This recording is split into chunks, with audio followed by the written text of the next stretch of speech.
The Dubai trip. The Dubai skyline stood tall around the city, its glass towers shining like sharp teeth as evening approached. The penthouse Brian and the boys rented screamed luxury: wide floor-to-ceiling windows, a private pool overlooking the horizon, and a long marble bar stocked with drinks they only touched when trying to forget. Drake had planned everything carefully: the playlist, the yacht trip, the calm environment. He wanted long, honest conversations that could help Brian untangle the emotional knots Tessy had tied around his heart. Tessy arrived with the same rehearsed laugh she used in Lagos, walking into the space like she owned it. Brian treated her like a queen. He gave her the soft smile he saved only for her, the smile that made a room warm. Drake watched from the balcony, his jaw tight. He had warned Brian not to bring her, but Brian believed love could fix anything if he tried hard enough. For a moment, Drake's plan seemed like it might work. The men relaxed by the pool with drinks that smelled like citrus and heat. Music floated through the evening air. The city sparkled below them like a bowl of diamonds. Drake invited a group of beautiful, confident, independent women to the private lounge. Women who carried themselves with class, women who laughed easily and listened deeply. He introduced Brian as one of the most grounded men he knew, a man with real depth behind his wealth. Brian was polite. He laughed at the right moments. For the first time in months, his shoulders loosened. He looked lighter. Drake, watching from a distance, allowed himself to hope. But Tessy noticed the change. She saw Brian smiling, a real smile. She saw him enjoying the evening. She saw the women around him. She saw peace forming around him. A cold smile curled on her lips. She leaned into his ear, voice sweet, but laced with poison. "Why are you smiling like that?" Brian blinked. "I'm enjoying the evening, that's all." She stiffened. Enjoying attention from other women? He tried to explain, but she cut him off. Her walkout was dramatic, intentional, designed to cause a scene. Brian followed instantly, pulled by fear and old habits. Drake's hope shattered. He hit a cushion with his palm, swearing under his breath.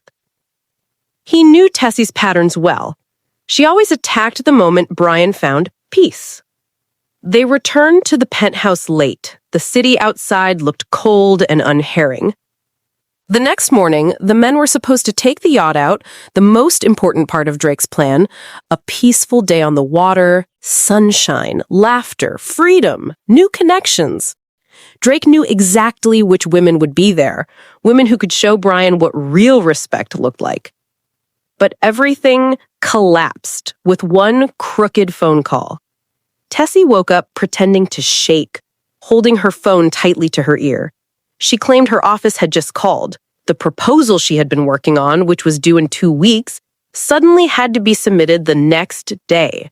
Executives were angry, emails were panicked, the deadline was impossible. Her acting was perfect. It sounded believable. Brian stood at the doorway watching her cry, and his face softened. As always, his heart folded itself around her needs. He turned to Drake. "I have to take her home. I can't leave her like this."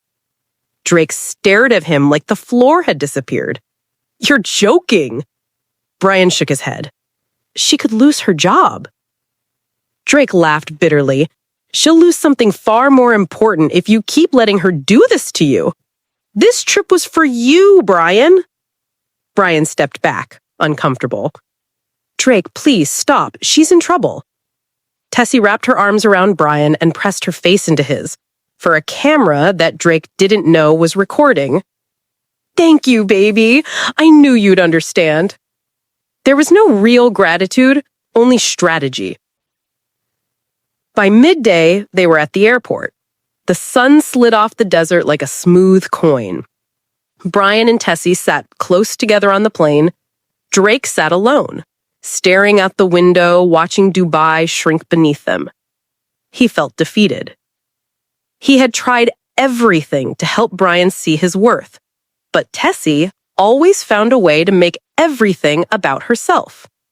When they landed at Murtala Muhammad Airport 2 days later, it felt like returning to a heavy, humid world.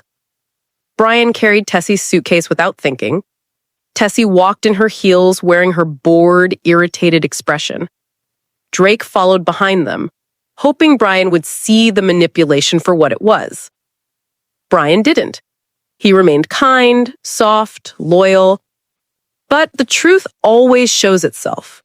Within 48 hours, Tessy proved everything Drake feared. She didn't touch any proposal.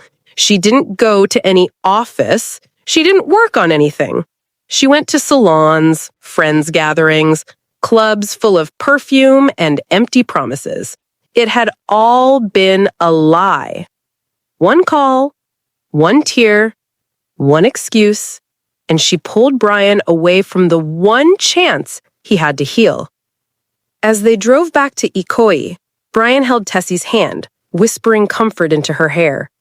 Tessy's smile was smug and secret. Drake sat behind them, angry and helpless, watching a good man walk willingly back into the arms of someone who was destroying him. In that moment, Drake made a promise to himself. Next time, he would not be gentle. Tessy had won the small battle, but Drake knew the war wasn't over. He would find another way to free Brian, because no true friend watches someone destroy themselves for a person who keeps sharpening knives behind their back. After Dubai, everything Drake feared began to unfold even faster. Tessy had pulled Brian back into the emotional storm he thought he had escaped, and that storm was about to drag him deeper than ever before. Just when Drake believed Tessy was Brian's biggest mistake, another disaster appeared. A man named Collins. And this is where everything shattered. Collins. Tall, dark, handsome, toxic. Exactly the type Tessy foolishly admired. He shouts. He lies. He controls. He slams doors. He gives her the chaos she always wanted. She mistakes toxicity for masculinity. Soon, she starts cheating on Brian. She ignores his calls, leaves his messages unread, and comes home smelling like another man. Brian begs, he kneels, he cries, he calls Daisy. Tessy spits. "I don't want a weak man, leave me alone." She walks away. Brian breaks. The final blow. One Thursday morning, Brian surprised her with lunch. He opened her apartment door. Collins was on the couch, shirtless. Tessy walked out in a towel. Brian whispered, "Tessy, what's happening?" She snapped, "Why are you here? Why didn't you call?" Collins smirked. "Who is this, Tessy?" He turned to her angrily, and Brian stood frozen, confused. Not wanting to offend Collins, Tessy just shoved Brian out into the rain. Brian stood there, drained, humiliated, heartbroken, destroyed. He lowered his head and whispered, "Have I been stupid?" Then he raised his head and walked away. Daisy screamed at Tessy, "You threw away a king for trash?" But Tessy laughed. To her, Collins was the real man. She had no idea trouble was coming. A new Brian emerged. Brian went home a different man. His face became calm and straight, as if he suddenly remembered who he really was. A wealthy, elegant, charming, handsome young man. He started living like he owned his life again, because truly, he did.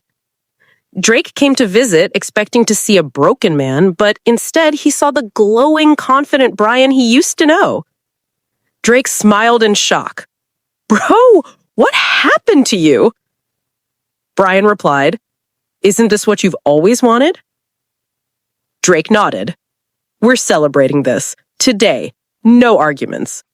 He ran to the bar, grabbed a bottle of wine, and they toasted, laughing and talking like brothers again.